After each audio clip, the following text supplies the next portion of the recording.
महाराष्ट्र के गढ़चिरौली में नक्सलियों को बड़ा झटका लगा है, जहां भूपति समेत 61 नक्सलियों ने आत्मसमर्पण किया है। इस पर डिप्टी सीएम विजय शर्मा ने कहा कि ये स्वागत योग्य कदम है और सरकार उनका पुनर्वास करने को तैयार है।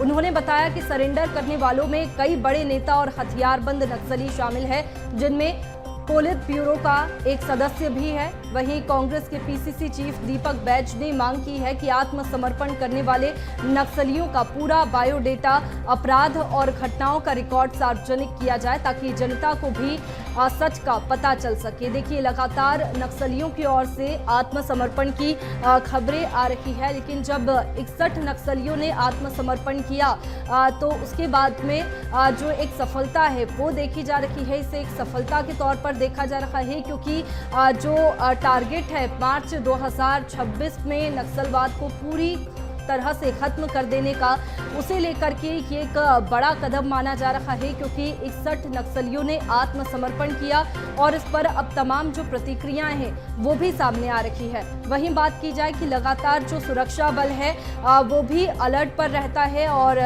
नक्सलियों पर जो सतर्कता है वो बढ़ती जाती है। और चलिए, इसी पर ज्यादा जानकारी के साथ में वीरेंद्र हमारे साथ में जुड़ गए हैं। वीरेंद्र, लगातार जो नक्सली है वो आत्मसमर्पण कर रखे हैं, लेकिन जब 61 नक्सलियों ने आत्मसमर्पण किया तो ये एक बड़ी सफलता है।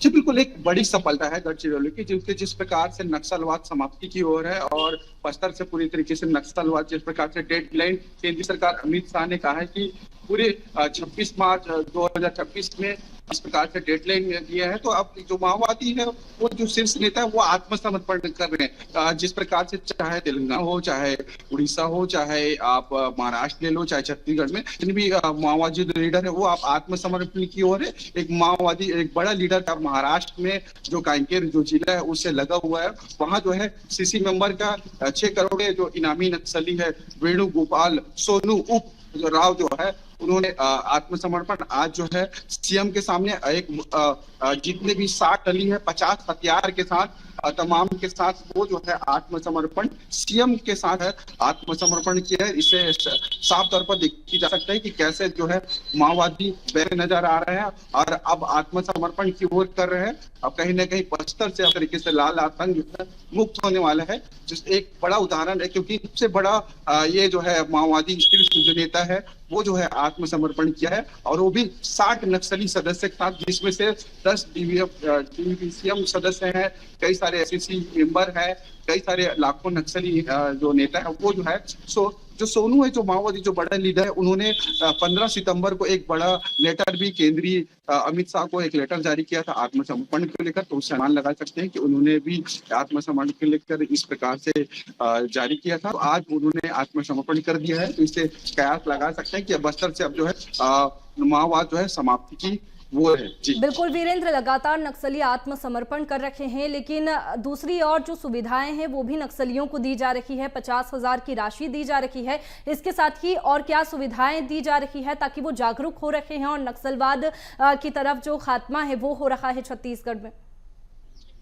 जी, जिस प्रकार से जो आत्मसमर्पण नक्सली है वो जो है अब क्या बोलते हैं, उनको जो 50,000 की राशि और उनके लिए घर बनाए भी जा रहे हैं, उनको लोग पीएम आवास भी उनको दे रहे हैं, तमाम की जो सुविधा है उनको दे रहे हैं और जो मुख्य धारा से लौटने के बाद आम जनजीवन और कई जो है गोपनीय सैनिक रूप में भी काम कर रहे हैं, इस प्रकार के उनके जो है सुविधाएं हैं, इस प्रकार के उनको दे रहे, तो अनुमान लगा सकते हैं कि सरकार की हर योजना का लाभ उनको जो है मिलेगा, क्योंकि वो जो नक्सली जो बड़े लीडर जो आत्मसमर्पण किए वो एक बड़ा लीडर है। राज्य की पुलिस जो है उनको ढूंढ रही है। लगातार आत्मसमर्पण के लिए नक्सलियों को जागरूक भी किया जा रहा है और वो आत्मसमर्पण कर रहे हैं। बहुत शुक्रिया आपका तमाम जानकारी के लिए। और देखिए, इसी पर तमाम जो राजनीतिक प्रतिक्रियाएं हैं वो भी सामने आई है, आइए आपको सुनवाते हैं।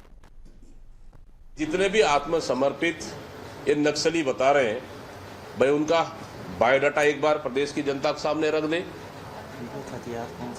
उनके पास कौन सा हथियार था आत्मसमर्पण में? AK-47 रहा क्या, इंसास रहा क्या, वो भी क्लियर कर ले। मतलब पूरी तरह से आत्मसमर्पित नक्सलियों का पूरी तरह से रिकॉर्ड भी सार्वजनिक कर देना कि उनके में कितना अपराध, कौन सा अपराध घटित थे, वो भी सार्वजनिक कर दे। आज गढ़चिरौली जिले में 61 लोगों ने मतलब सरेंडर किया है। उनका ये पुनर्वास करना, मुख्य धारा में जुड़ना स्वागत योग्य है। उसमें पॉलिट ब्यूरो मेंबर जो उनके हैं, कहा जाता है कि वो जनरल सेक्रेटरी भी उनको घोषित किया गया था, जो भी उनकी स्थिति होगी। पॉलिट ब्यूरो मेंबर वो वेणुगोपाल के साथ 60 अन्य नक्सली, उसमें भी 21 जो ऑटोमेटेड वेपन है और 56 कुल वेपन के साथ एक बड़ी संख्या में लोगों ने पुनर्वास किया है, मुख्य धारा में जुड़े हैं। ये स्वागत योग्य है और पूरे ही नक्सल उन्मूलन के इस लक्ष्य को लेकर के जो काम सरकारें कर रही हैं, माननीय केंद्रीय गृह मंत्री जी अमित शाह जी के और हमारे सभी राज्यों के मुख्यमंत्री भी इस दिशा में काम कर रहे हैं। उस दिशा में आप देखेंगे तो ये मील का पत्थर है।